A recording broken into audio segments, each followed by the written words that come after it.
When Prince Andrew and Prince Edward were born, some claim it was like a second family for the Queen. It had been almost a decade after Princess Anne was born, and Prince Charles, almost 12, was away at school.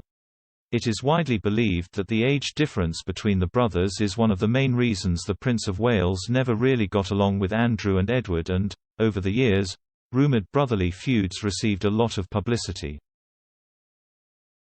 A 2019 Channel 5 documentary called The Royals at War recalls one of the most brutal clashes between Charles and Edward, which reportedly happened after the Earl of Wessex invaded the privacy of the Prince of Wales' son, Prince William, in 2001.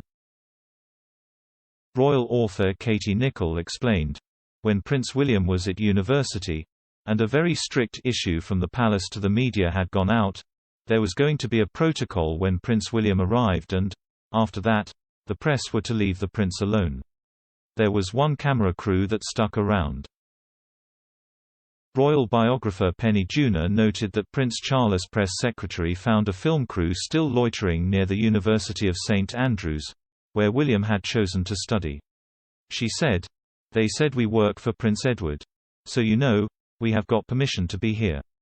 She said, "You certainly have not." And it all grew to a big row.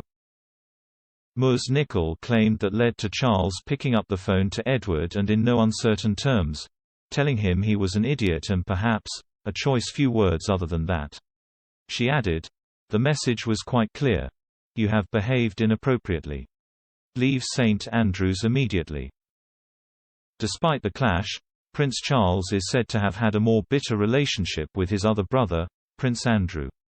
According to the documentary, the rivalry between the two may have been caused by the Queen's apparent favoritism towards the Duke of York.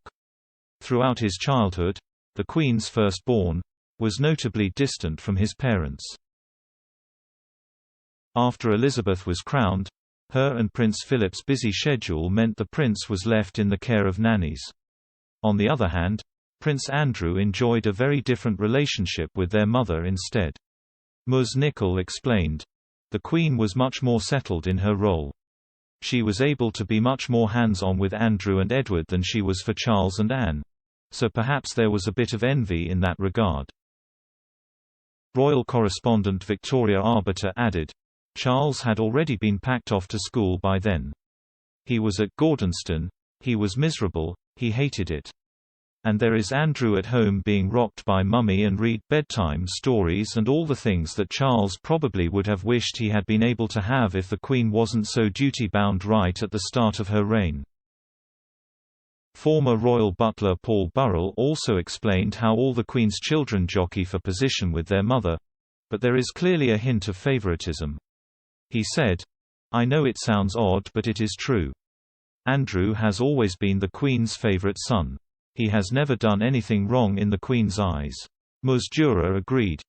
"I think Andrew is quite a favorite with the Queen and I suspect she might have a bit of blind spot for him."